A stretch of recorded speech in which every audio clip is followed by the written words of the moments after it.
Alright, so the first thing I'm going to prepare today, I'm going to get working on these bone-in pork butts.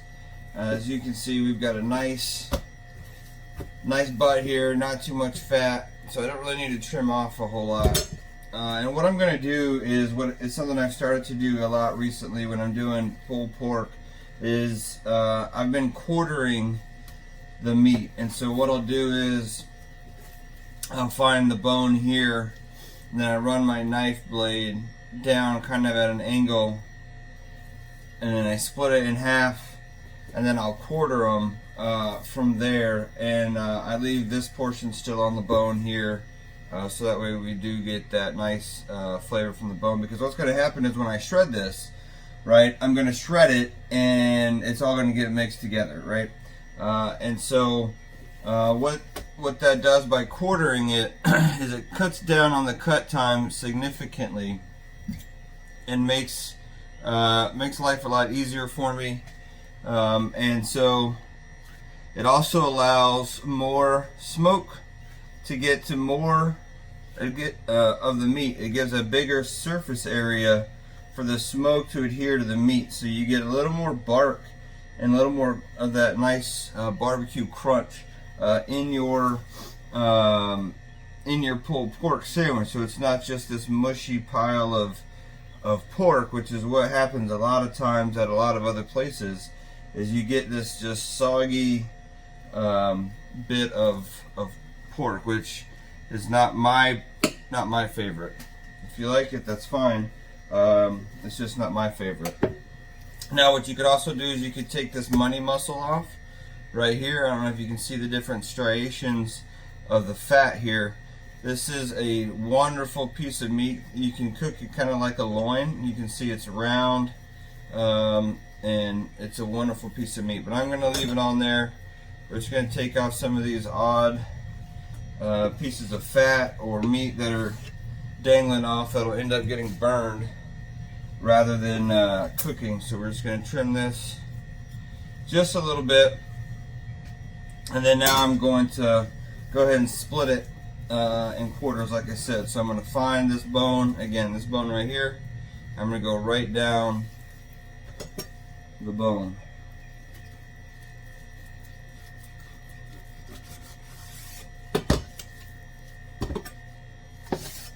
There you go. So you can see we've got it quartered. Now you could, or we got it halved, I mean. You could cook this just like it is, nothing wrong with that, but I've got a short time available today. I don't have a lot of time. So what I'm going to do is I'm just going to split this in half as well. Now there are going to be some purists out there who are going to tear me to shreds and say that I'm doing it wrong, or you shouldn't do that, or you shouldn't cut the money muscle in half, blah blah blah, whatever. And that's fine. You do you. The wonderful thing about barbecue is that you can do it how you like it, and it's how you like it that matters. I'm showing you how I'm doing it today for some family and friends that are coming over, and this is how I do it. And and I've won People's Choice a few times with my pulled pork, so I think I'm doing something right. Anyway, so then what we'll do is, because I've got this little seam here, you can see it, that's where I'm going to separate for this half, and this is how I'm going to quarter this half.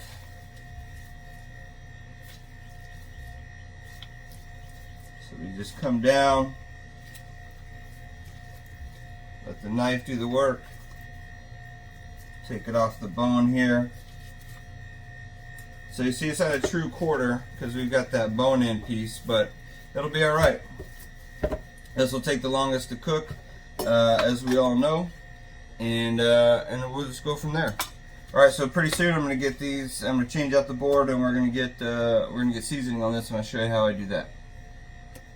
Alright, so we're ready to season up these pork butts. I've got the sides pulled up here a little bit so that way I catch all of the seasoning that's going to come off. It's a very simple rub. I use my Memphis dry rub, which I've got here. I'm going to use some sea salt, and then I've got some black pepper. Very easy. You can use a binder if you want. I'm not using one today just because I don't really feel like it. and I didn't really bring anything. So here's what we're going to do. We're just going to start with a nice coating of salt all the way around. You don't have to get too heavy with it. All right, there's a little bit of salt in the dry rub. Although my dry rub's has a lot less sodium than most of the rubs you're going to find on the market, and that's intentional. Not because I don't like salt, but because I think that a lot of them today are too salty. And man, just, you know, barbecue's already not real healthy for you. So if we can cut back on things like salt when we don't need to, then that's what we should do, something like that to help us out. All right, so we're gonna put a little bit of sea salt on here. Mix it up. I'm just going to do all of them at the same time as far as which seasoning I'm doing. That way I'm not kind of going back and forth and grabbing one and then the other and then the other. Alright, next we're going to do the black pepper. And so I put the salt and pepper on first before I do the dry rub. And I do that intentionally, right? Because the dry rub, it's a lot less, it's a lot more fine, less coarse granules than the salt and the pepper. So if I put the dry rub on first, I'm actually kind of inhibiting, I'm not preventing, but I'm inhibiting the salt and pepper from adhering to the meat and providing that nice bark and crunch that we want from our barbecue. Alright, so that's why I'm doing the salt and pepper first, and then I'll put the dry rub on. You can do it how you like, but my advice is do it this way. You put the bigger granules on first, then the smaller ones, and those smaller ones will fit right in.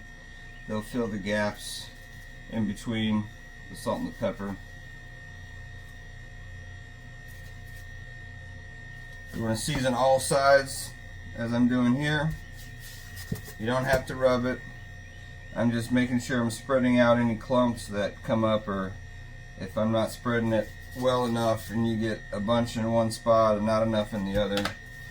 And then we're going to use what's on the board to also put on the meat, because why waste it, right? Now comes the glorious part, putting on that beautiful Memphis dry rub from Blue Suede Barbecue. You can find it online, and I'm telling you, the flavor that this rub provides and the color that it provides to your barbecue, I think, is unmatched. No offense to my boy Matt from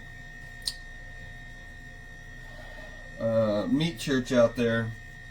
I know he says his stuff is the best color in barbecue. Well, to my Fidel brother there, I say challenge accepted. Let's see. I say we get together. Let's do a little side-by-side comparison with folks, a little blind taste test, and a little blind, or no, I guess it can't be a blind color test, but we'll see what folks think and see who really has the best color in barbecue.